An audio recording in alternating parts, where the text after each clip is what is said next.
Okay. Thanks everybody for being here for our Kindness Committee meeting. I thought we could just go around and do introductions. We have a new member, Jane Folland, who's representing the Limes Senior Center Board of Directors. And really happy to have her here so she can help us, figure out ways we can also have kindness projects that help our seniors. So Jane, why don't we start with you? Do you want to introduce yourself? Okay, so hi everyone, I'm Jane. I have lived in Old Lyme for like 31 years.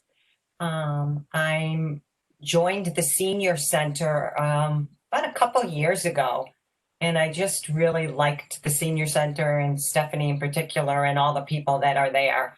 And I have joined the board. I've been on their board for 9 months.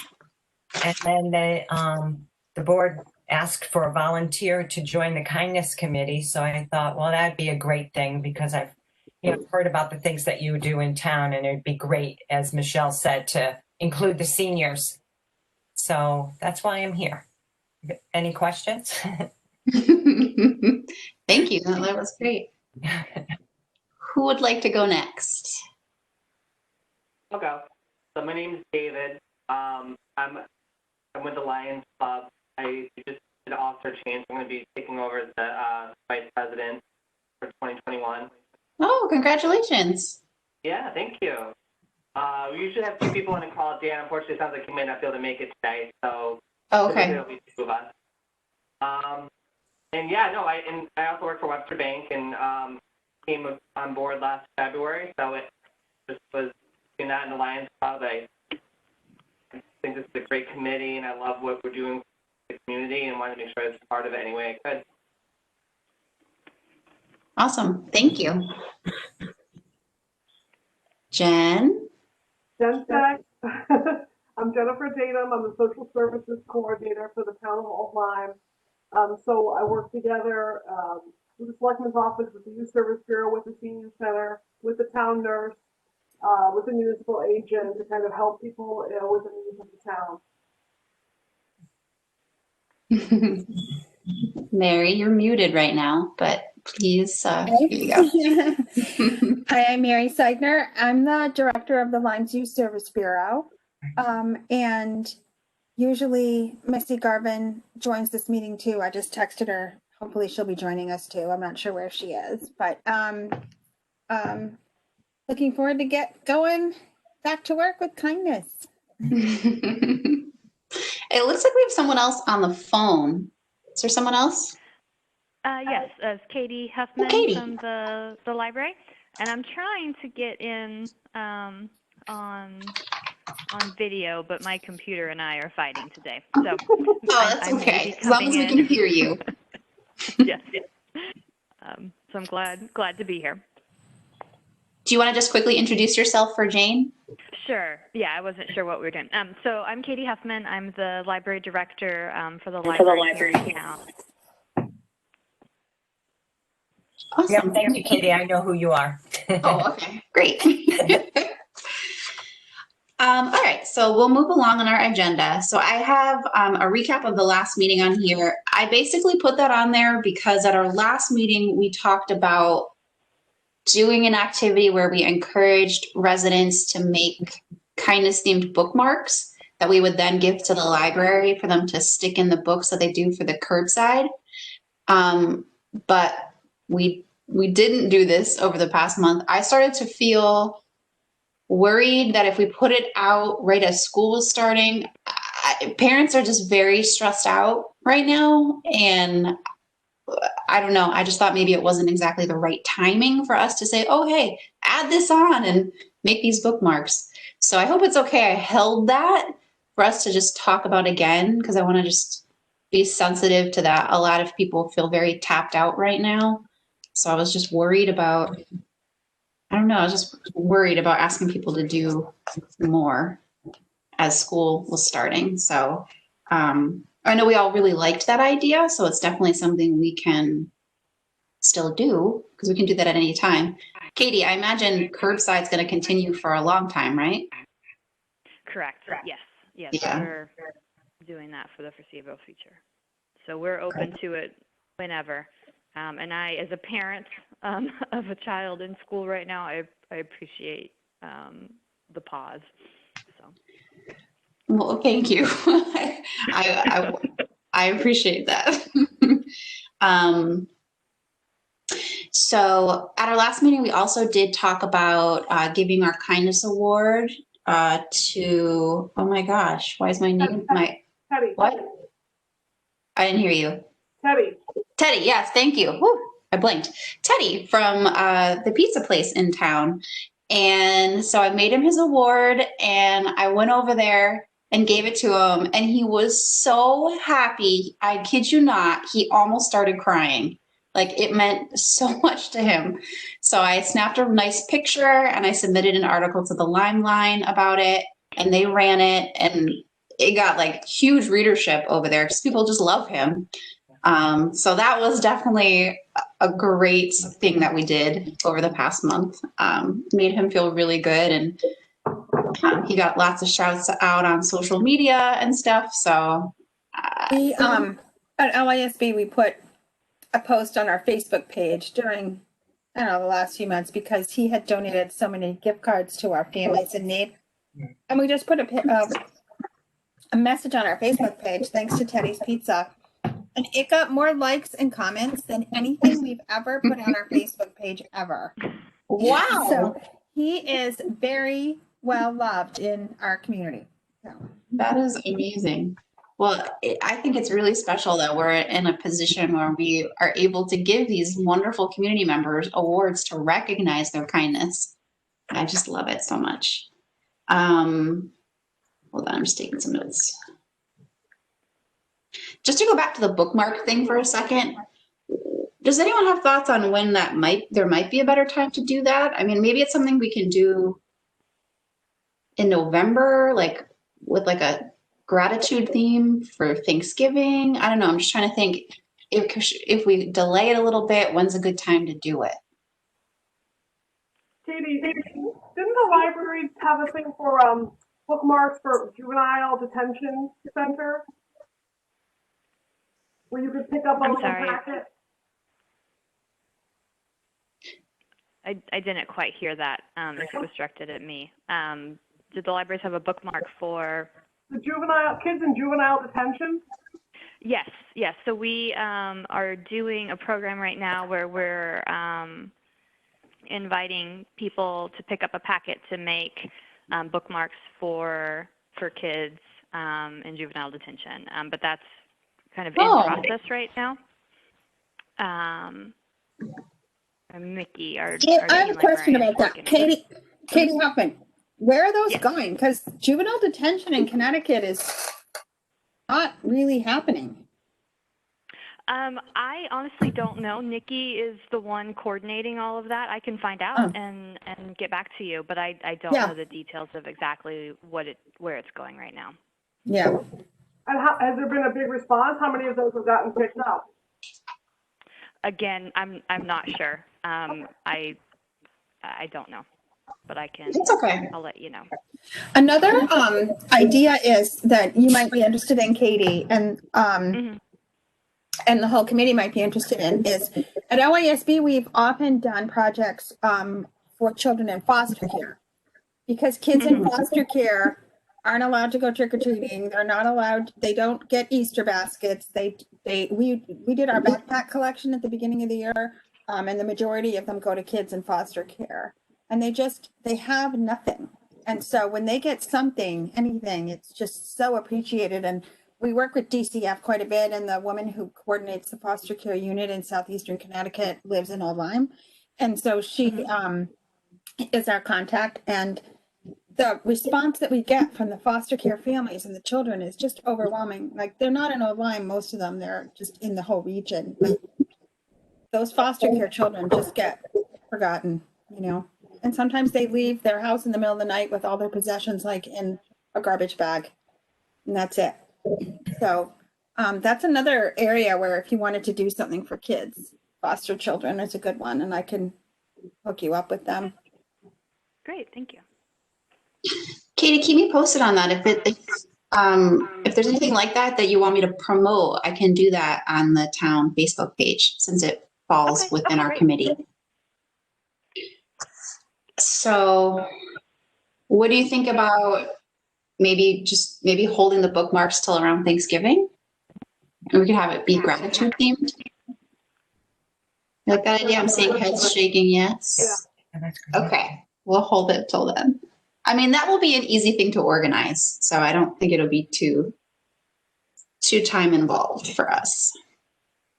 Okay, I do want to talk about some planning, but next on our agenda is our kindness award. So we need to pick our next one for this month of September. We have one submission that came in through the website. Hang on a second. I'm going to read it to you. This came in from Arthur Beebe. Is that how you pronounce his name? Other people know him. He has in a nomination for Stephanie, the director of the Senior Center. He said, because she's so dedicated to her clients and becomes so interactive with them, always with a smile, we're very blessed to have a person like her running the Senior Center. She's very thorough with all facets of her job and communicating on the webpage. She's certainly qualified for this award. So how do folks feel about selecting Stephanie for our September Kindness Award? Michelle and everybody, I can give you a little bit more information about Stephanie, if that's okay. Yeah, please. Okay, so I've known Stephanie for a couple years, and she was one of the reasons why, honestly, I joined the Senior Center. I started going to some exercise classes there, and I said, this is a really wonderful community because of Stephanie.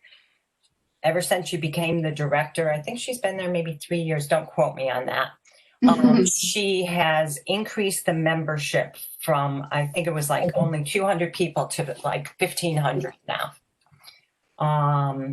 She's attracted those members and retained them even during this COVID-19 epidemic that we've been in. So as soon as the pandemic hit, she really stepped up and made sure that she was going to provide activities and, even more importantly, just contacts and connections for the members, because a lot of seniors are isolated, and the Senior Center serves both Lyme and Old Lyme. Okay, there's classes available online. There's like anywhere from 15 to 25 classes every week. Their instructors got up to speed on Zoom. Quite a few of the instructors were willing to provide their classes for free. And that was really important to Stephanie because there are seniors that couldn't afford that. And they're a really vulnerable part of our community. And she just wanted to make sure that they still kept connected. Okay. Let me think of some other things. She keeps everyone up to date during this crisis about, updates about COVID-19, announcements, any scams, honestly. For those people, so there's a group of people who have online access, and then there's also another group of people who don't have online access. So she coordinated volunteers to distribute books and puzzles for them to keep them engaged. She established a network of volunteers to call the seniors on a regular basis. She personally sent out cards and notes to some of those isolated members to let them know that we're here for you if we need you. We haven't forgotten about you. A couple weeks ago, she started up she had what she called a Fiesta Parade drive-through. So any of the members who wanted to go to the center, just at least see some people, they stayed in their cars, they drove around the center, and some of the staff members handed out items to keep them engaged, okay? Honestly, Stephanie and the senior center, to me and to a number of people, are synonymous. Okay. That's her home away from home. She loves it there because she knows that many of the members love it there. She's like Arthur said, she's consistently bright and cheery. She spreads goodwill and happiness. And when the senior center was open, I would notice that people would just drop by and say, "Hi, Stephanie, how you doing?" Making sure that she is okay. There was a couple months ago, the building committee for the senior center handed out a questionnaire concerning the building and programs at the senior center and what the members thought the future of it should be. So they all responded in that way, but it was really interesting. Quite a few of them said, one of the things we want to make sure we keep, we need to improve the building. These are great programs. This is what I like to see, but we need to keep Stephanie. So I thought that was really telling that everybody just thinks that she is a wonderful person. Well, you've given us a glowing recommendation, that's for sure. The only hitch in the get along, I think maybe Michelle, you know this, is she does not live in Lyme or Old Lyme, and I didn't know what your guidelines were for distributing the kindness award. But even though she doesn't live here in Lyme and Old Lyme, she certainly provides kindness to so many Lyme, Old Lyme members. Mm-hmm. Well, we never talked about whether we would give the kindness award to someone who doesn't live in Old Lyme. How do people feel about that? I think if they're at least working in the community, they should have the opportunity to get it, whether you work or live. If what they're doing is benefiting our residents, then I agree. I think it's about the effect on the town, not that you live in the town. okay. So does anyone have any other thoughts about Stephanie? How are you feeling about it? I'm told I love Ash. I didn't quite hear that, David. Oh, I was just saying I really Ash about her. I told me. It's hard to hear you. It's like cutting out or something. Oh, really? Can you hear me if I do that? Yes. That's better. Yeah. I was just saying I really appreciated the passion, sincerity when you spoke about her, and I think she'd be a great representative for this award. Okay, so can I see a nod of heads? Everybody okay with it? Yep. Okay. All right. This is really timely too. I think the author who submitted it, September is Senior Center Appreciation Month. So this is like really timely. That's perfect. So Jane, will you work with me? So usually what happens now is I'll make up her award, and then I don't know if she's in the center at all, but she is now. She works is, from home, okay. but she's in the center quite a bit now. Okay, so I'll coordinate and see when I can surprise her with it, and then I'll get a photo of her with it. And then I usually write a little article for the Lyme Line, and it would be really helpful if you could write that with me, since you have a lot more knowledge than I do. That would be great. Okay. So, keep your minds open to who else you want to see get a kindness award. I really like it, especially when we find, Stephanie will be great. I think it's also great to find community members who maybe don't get a lot of recognition for what they're doing, and highlight them as well. So, so just keep your minds open, and at our next meeting, we'll figure out our October awardee. Michelle, I like the idea that somebody submitted it through the form on the website. So maybe like 2 weeks after we give Stephanie the award, you could put a little note on the Facebook and Mary Yeah. can share it. Good You idea. know, hey, do you know somebody in town who's nice? So maybe we don't have direct tap into that, and then we can get more submissions from the public. Yeah, that would be awesome. I can definitely do that. Good suggestion. Okay, so let's move into planning. So for our committee, we have a lot of members on our committee, but during COVID, we seem to have lost several who have not been attending. And I've been meaning to reach out to people individually to check on their commitment to our group, because it's okay if they need to step back. I just want to know either way. Who are we missing? Hold on, I have to pull it up. We have not had Jackie Jackson, Melanie Lee, Valerie from the police department. Vicky, our town clerk, hasn't been able to attend the meetings. So there's a couple people like that I just want to touch base with and see what's going on. There's some people who haven't attended who I know why. Bailey, who owns the local farm, I don't think she has great internet access. So she did email me to say she wants to be part of this, but she just can't participate till we're able to be in person again. Noah and Renee from the middle school usually do participate, but I did talk to Noah yesterday.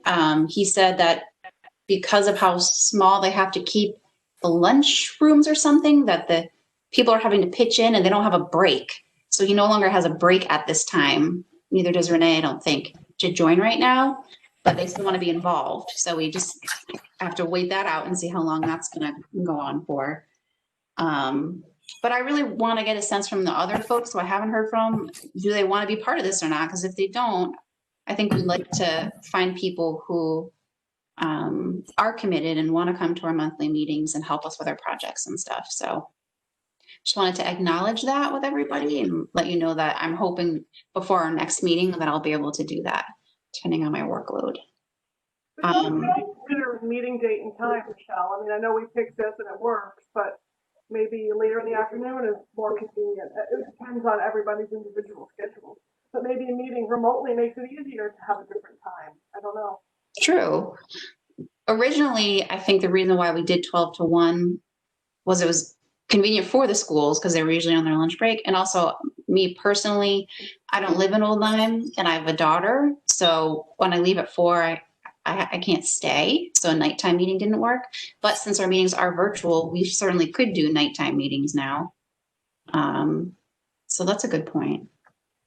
Well, let me get a sense from the folks who haven't been participating about what they want to do. And then depending on that, maybe at our next meeting, we can talk about whether it makes sense to shift these meetings to an evening meeting to attract some more folks. Does that sound good? Yeah. Okay. So when I talked to Noah yesterday, he's the vice principal of the middle school. He's wonderful. He wanted me to share an idea with all of you. Usually, I guess they do a pretty big Veterans Day celebration, but because of COVID, they're not going to be able to do that this year. So they wanted to know if the schools could collaborate with the Kindness Committee on something to honor our veterans in November. He did mention the idea maybe of some kind of video, because we have done 2 videos through our committee before. So I just wanted to bring that up and see if anyone has any thoughts on something we can do that will help honor them in this pandemic.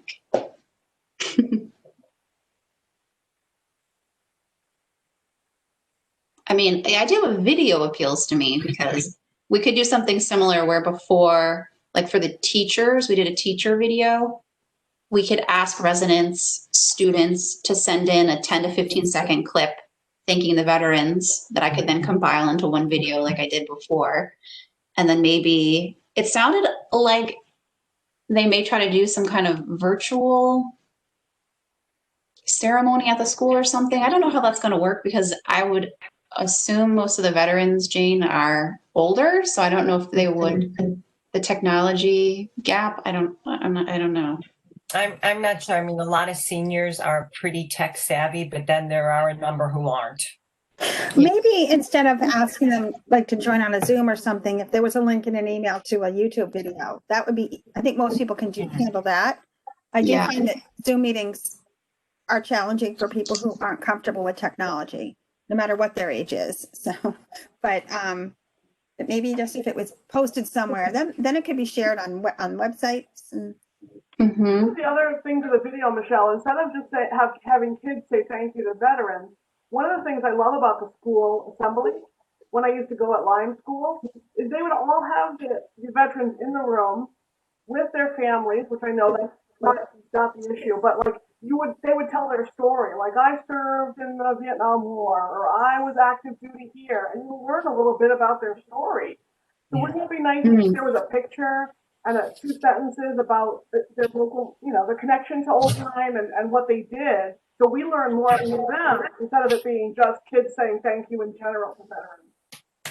I don't know. That's a privacy thing too, and more work. No, I like it could be a combination kind of video where it could maybe start off with some veterans talking about their experiences and then shift towards like thank yous for them or something. Interspersed. What would we ask the veterans to say? Because we have to keep it short for the video to not be crazy long. I think that one thing you could do is have a couple questions that are the same, that you ask each of them the same 4 questions, and then, but also I'm wondering if this shouldn't so much be a school project and maybe more of a community project. I think there's a lot of people out there who would like to participate or thank veterans, and not just kids. Yeah. And veterans can be from the community and not just related to the school. Because the school kids, they could be their grandfather who lives in Massachusetts, and he would come down for the day, for the Veterans Day assembly. But maybe there's somebody who's a veteran in Old Lyme that doesn't have a connection to a kid in the school in Old Lyme. So, you could put it out very general and see who responds. Yeah, I completely agree with you. And when I talked to Noah about it, he didn't say anything about it has to just be relating to the schools. So I think, especially since they're reaching out to us to collaborate, I think they would be fine with this being more of a community video. Plus, I also think like grown-ups can say thank you to the veterans too. It doesn't have to just be kids sending in the messages,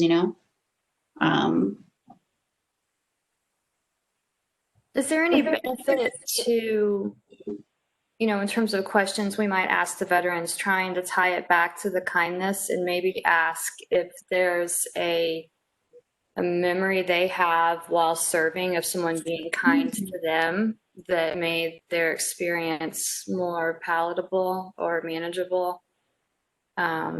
And in the sense too of maybe encouraging people to think about ways they can be kind to people who are currently serving to continue an ongoing thing. I love that. I got chills. Okay. Ways. It would be cute, don't you think, to maybe to even end the video with ways to show kindness towards our veterans? I like that a lot.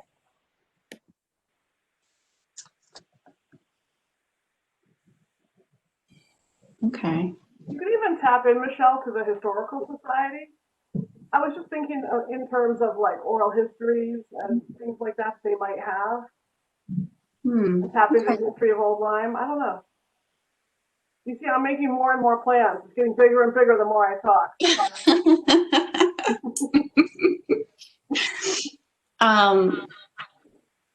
This is going to be good, I think. I'll circle back with Noah and share these thoughts with him and see how he feels. You should also, when the schools do it, every school does a celebration. So maybe this could be more of a district thing that's shared, instead of each school doing their own thing. So ask him about that when you talk to him. Okay. Michelle, when you talk to Noah, you might want to ask him, this is probably going to come up in an administrators meeting of all the principals. How are they going to, because it's important in Old Lyme.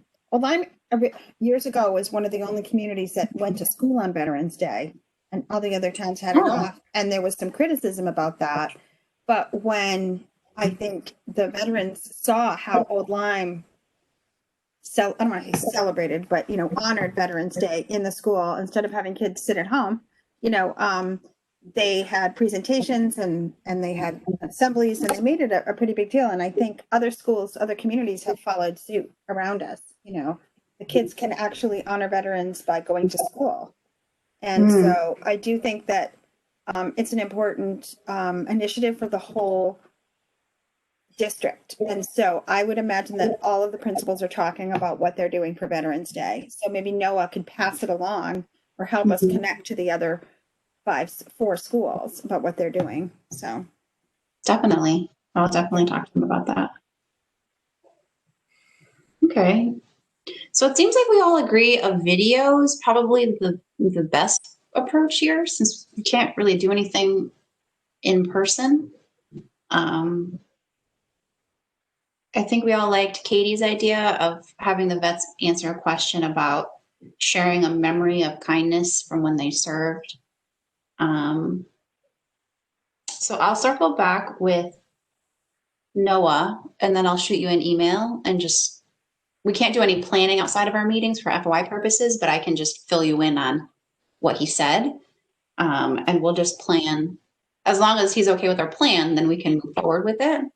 So assuming he is okay with it, what I will do is create like a shareable graphic. And we'll encourage both the veterans and residents, kids, students, kids and adults to submit videos to us. And then Veterans Day is November 11th. So maybe at the end of October, we'll have a deadline end of October for those to come in so that I have enough time to compile them into a video. And then we'll go from there. That sound good? Yes? Okay. As far as planning, so we have our awardee for September. We're going to do bookmarks in November. We're going to work on something around veterans for October. That feels like more than enough to me. I think I also just want us to be sensitive to that everyone is overwhelmed, and I am an overachiever, so I'm trying to like slow down and be realistic about what is manageable right now considering everything. So this feels like enough to me. Is everyone else in agreement for now? Mary, I can't hear you. But when do we meet again? When's our next meeting? So our next, we meet the second Wednesday of each month. So that is October 14th would be our next meeting. Okay. And actually meetings is my next topic on the agenda.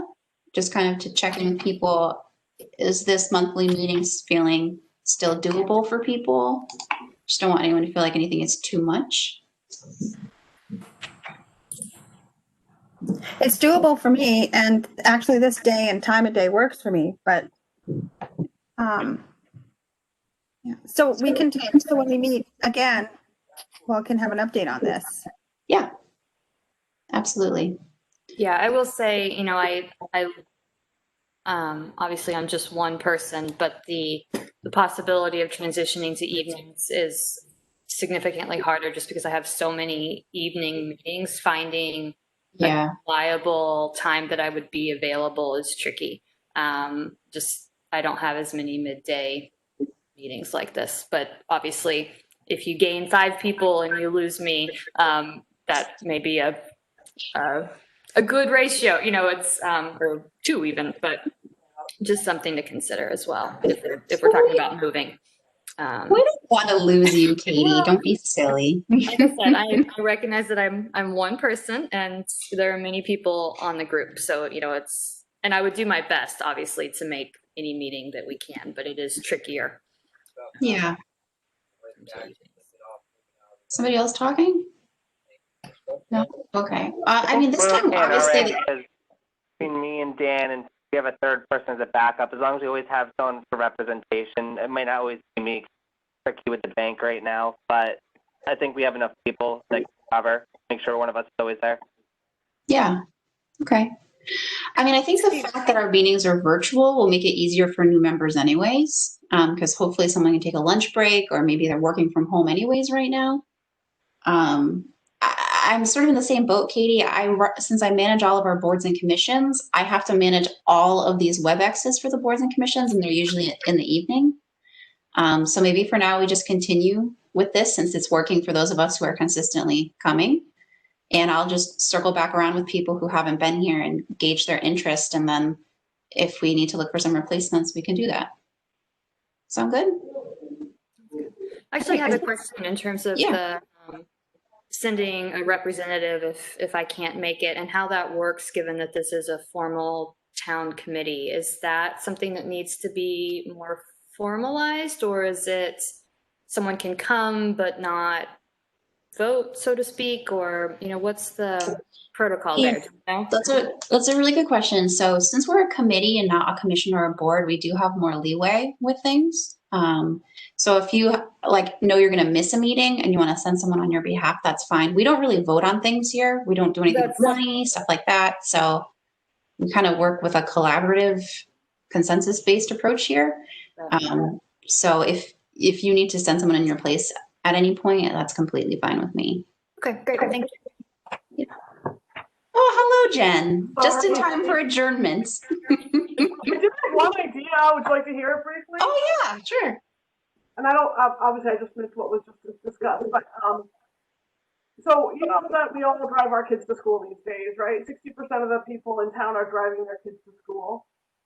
And it causes a massive traffic backlog on Lime Street. And we're all patient with it because we know that's what the way things are now. But as I'm driving and I'm sitting stuck on Lime Street waiting to turn in, there's one house on Lime Street on the right-hand side as you're coming south towards the school. And it is a stone wall in front. And they put up an 8.5 by 11 loop site sign holder. And every day they put a different joke in it. Oh my God, you're kidding. So one day we were stuck right next to it and we looked over like, oh, look at that. It's a corny joke, please. It was like eggs or something. I don't know. And then today I said to my daughter, look, can you see the joke? And she's like, no, I can't see it. Like, wouldn't that be kind of, daily is a lot, but like, wouldn't it be neat to make that a little bigger? And I don't know, it just seemed like a fun way to make the time. You're stuck in this horrible 30-minute traffic jam. That's so funny. So coming from the north, you get to see this. And it's tiny. The only reason I ever saw it the first time was because we were literally stuck right next to it. And how long do you think it's been there? Since school started, not more than a week. They probably see the traffic sitting out front of their house every day and trying to make it more pleasant. Do you know who lives there? No. Is it like kind of near Rose Lane, that area? Or is No, it? it's on Lime Street, Mary. Like almost maybe 3 or 4 houses down from the turn into the firehouse. Like so between Lime Academy and There's not many houses between 95 and. well, no, there's not. So I'll look. Maybe I can see from the satellite. Because like I said, there's a stone wall in front of it. Okay. I just thought it was cute. I thought it was awesome. And I've heard of that joke a day thing. Wait, which side of the street is it on? The opposite side of the schools. Oh, I think I know what house you're talking is about. it that house that's painted like a pumpkin color? I think so. That's a cute house. Just after Gilboro's driveway. Possibly. So you think it's new for the school? Yes, I totally do. Because people are literally, Michelle, I live a mile away from the school. It takes 20 minutes round trip for me to drop my kid off. You're just stuck on Lime Street. You're stuck on Route 1 before you even get to the light. Then you're stuck, and then you're stuck once you drop off in the school in the loop. I said to my husband today, it's like a snake eating its own tail because all the roads up there are looped. So you're just sitting waiting for everything to move. It's interesting. And like I said, I try and use it as an opportunity to bond with my teenager, but it's really pretty bad traffic up there for about 30 minutes every day, every morning and every afternoon. I mean, like, I love their idea of like getting in touch with them and being like, do you want us to help you have like a bigger board, maybe like a chalk one they could chalk on? But then I'm thinking about zoning and it's Lime Street in the historic district. and they're very sensitive about doing anything. So we'd have to check with our colleagues about that. But I love that those people are. But I'm also thinking, let's sit, like, keep us posted on how long they do this, because maybe they deserve a kindness award That's for right. seeing this traffic and being like, let's make people smile. Yeah. I mean, that's pretty awesome. All right, Jen, we'll work on that and do a little investigating. I'm trying to find the number so I can tell you. We need to find out if they are doing that because of the traffic or if they're just, I don't know. It's funny. It's a cute idea. I'm going to go look. Yeah, right I'd love to now. After talk this to them. meeting, Go I'm take going a to look. walk, Mary. I'm going to go look. I have to go to Big Y and I'm going to go look. Okay. I'm wondering if it's the same I house just that talked to has, I just talked to my coworker Tracy, who drives the same route you do, Yes. John, and she hasn't noticed it yet. So now she's gonna look. Okay. Okay. Katie, were you going to say something? I was just wondering if it was the same house. I used to walk at lunch back in the day when I took a lunch break. But anyway, there's a house, I think that has a stone wall that has playful signs about dog Oh, right. droppings. Yes. I'm wondering if it's that same house, if they're, with the signs. Oh, But it's neither here nor there. I'm just talking. well, we'll give you an update at our next meeting, what we find out. All right. Does anyone have anything else you wanted to talk about today before we wrap up? No? Well, I just want to say I appreciate every single one of you. I love our committee and the work that we get to do. And I'm glad we're back in the groove of our monthly meetings now. And I appreciate your time and commitment. And I will shoot you an email after I talk to Noah to let you know if we're a go for our Veterans Day. Okay? Great. All right. Thanks, Suzanne. Have a great day, everybody. See you, Michelle. Thank you, everybody. You're welcome.